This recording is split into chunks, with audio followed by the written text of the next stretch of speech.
बोलो जयकारा बोल मेरे श्री गुरु महाराज की जय।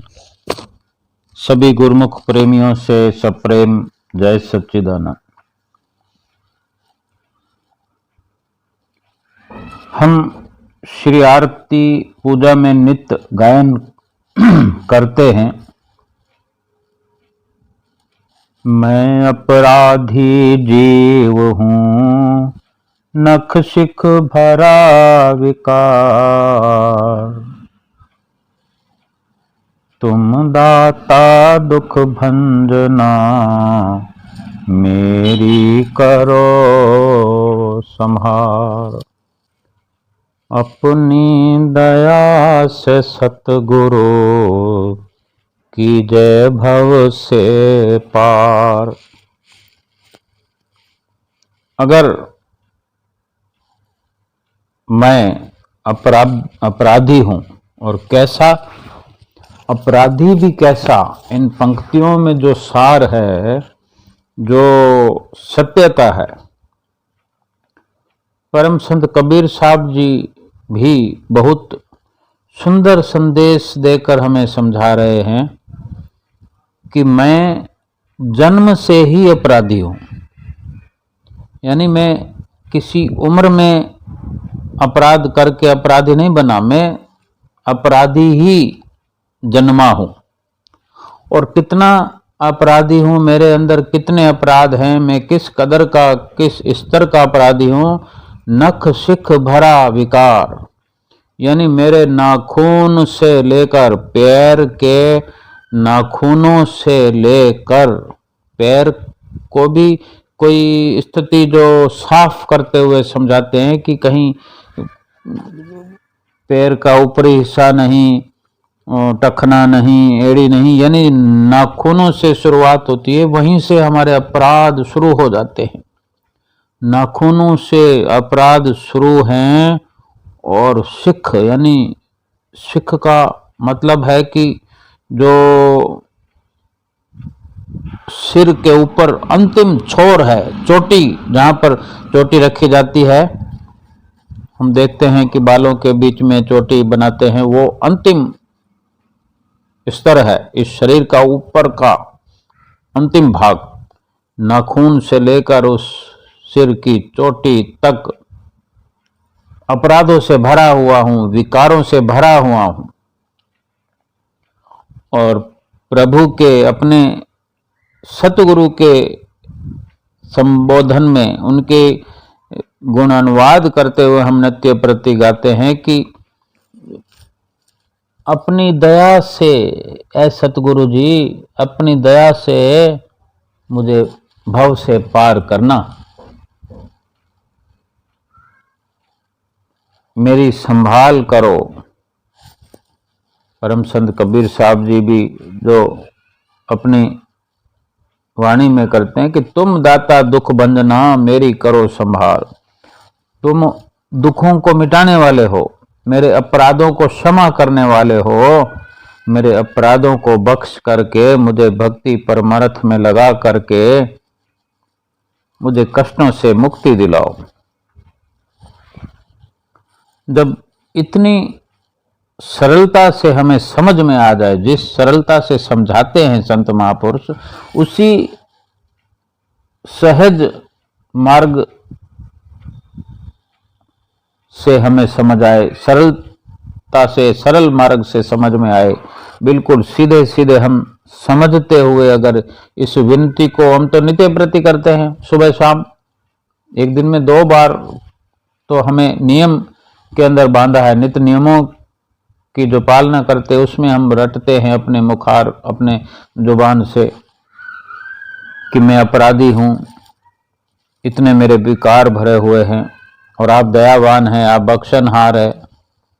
यानी सब कुछ हम सीधे सीधे शब्दों में गायन करते हैं, फिर तो कोई कारण ही नहीं है। यानी संत महापुरुष परम संत कबीरदास जी जो हैं, अगर इतनी सरल भाषा में समझा रहे हैं, और श्री गुरु महाराज जी ने ये श्री आरती की रचना रचाकर हमारे लिए ये इतनी सुंदर रचना रचाई है कि कभी ना कभी अवश्य हमें समझ आएगी। जो हम इस श्री आरती को रटते हैं जरूर अवश्य समझ में आएगी, पर हम अगर जल्दी से समझ लें, पूरी आरती में समझने को बहुत कुछ है, और किसी भी चीज को समझ लें, किसी एक लाइन को भी समझ लें, एक लाइन की आधी लाइन में भी समझ लें, दो शब्दों को समझ लें कहीं भी, तो सारी श्री आरती पूजा के मायने समझ में आ जाएंगे। और हो सकता है इस प्रकार से ना समझाओ तो अब अगर समझने की कोशिश करेंगे तो श्री आरती पूजा के मायने ही बदल जाएंगे। हम अपराधी हैं और अपराधी ही रहेंगे अगर श्री गुरु महाराज जी ने हमें नहीं संभाला, नहीं हमें बख्शा, नहीं हमें भक्ति के रास्ते पर लगाया तब तक।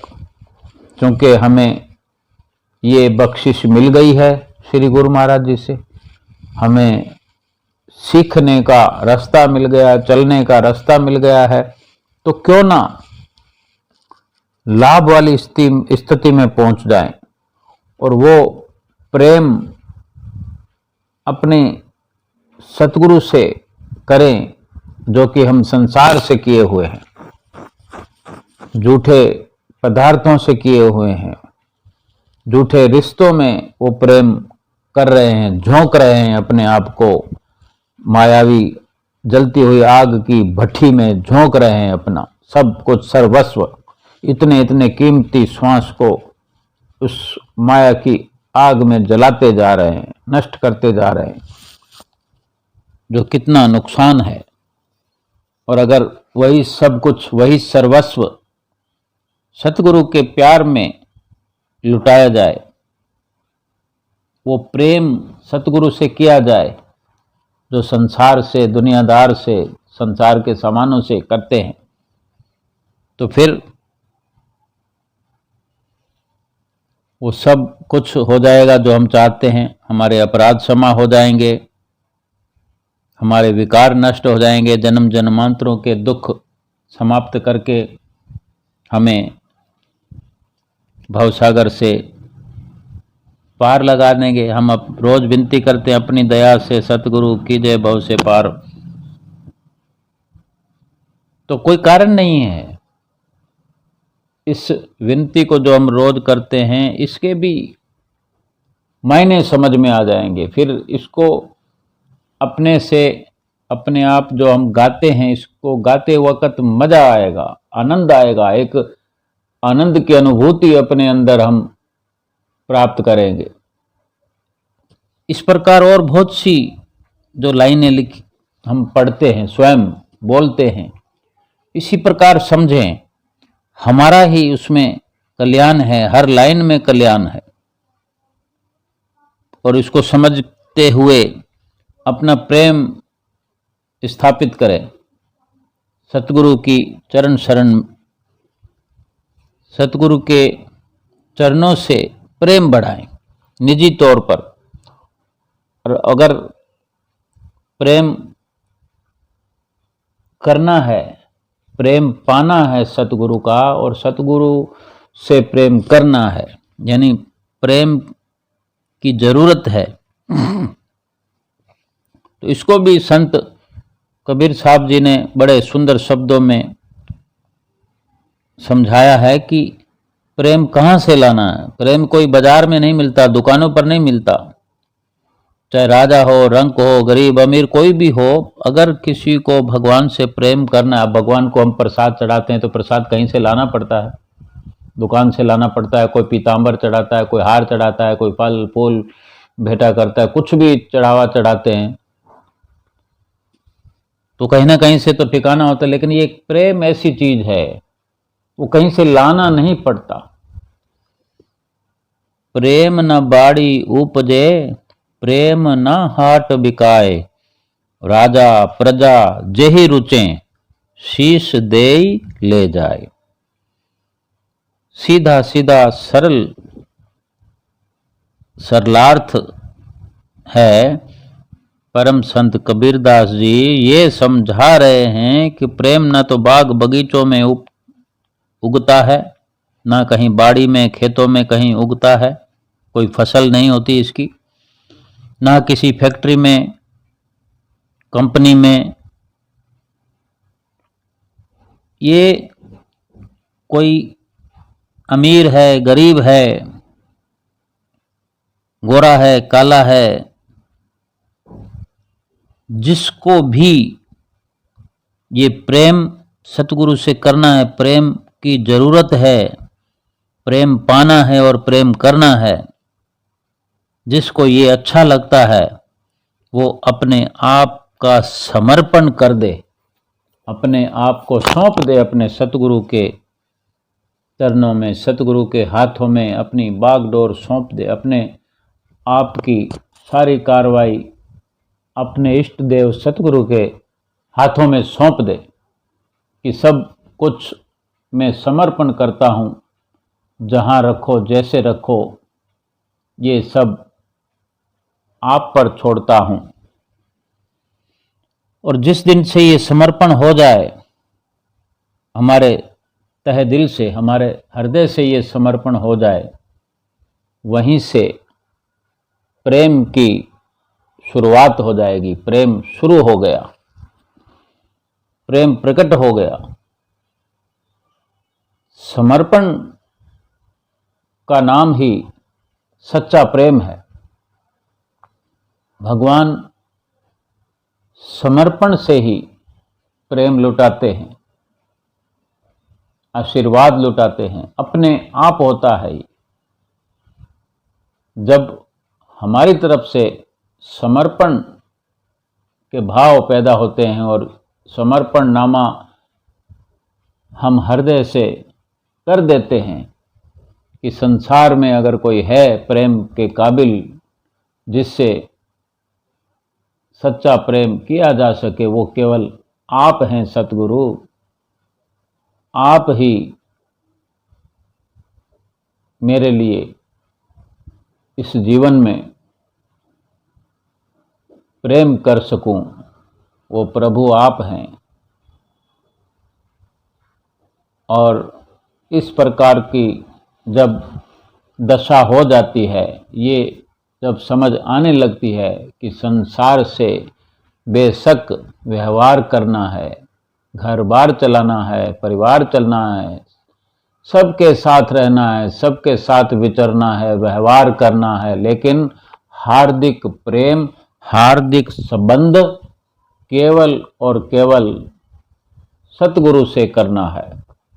सतगुरु ही हृदय के अंदर विराजमान हो, सतगुरु ही हमारी सब कार्रवाई करें, सब कुछ सतगुरु ही हमारा देखें, उन्हीं की देख रेख में हमारा हर पल व्यतीत हो।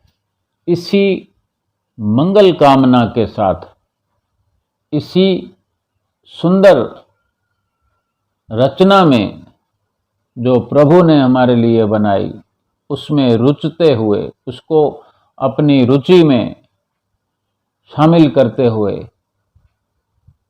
अपना हर पल लेखे लगाते हुए, श्वास श्वास सुमरन करते हुए, श्वास श्वास बंदगी करते हुए, श्वास श्वास सतगुरु की महिमा का गायन करते हुए, गुणगान करते हुए, और सारे संसार की जितनी भी रचना है, जितनी भी प्रकार की भक्ति है, वो केवल एक सतगुरु के चरणों में समर्पण करने मात्र से ही बड़ी सरलता से, सहज में ही प्राप्त हो जाती है।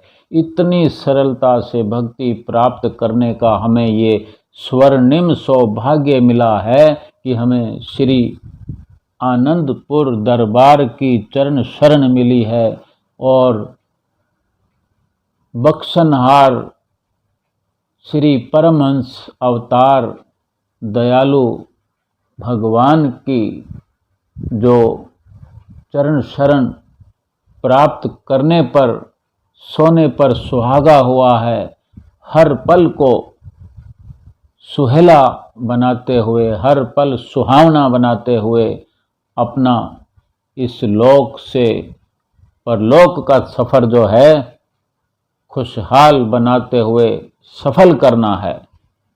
बोलो जयकारा बोल मेरे श्री गुरु महाराज की जय।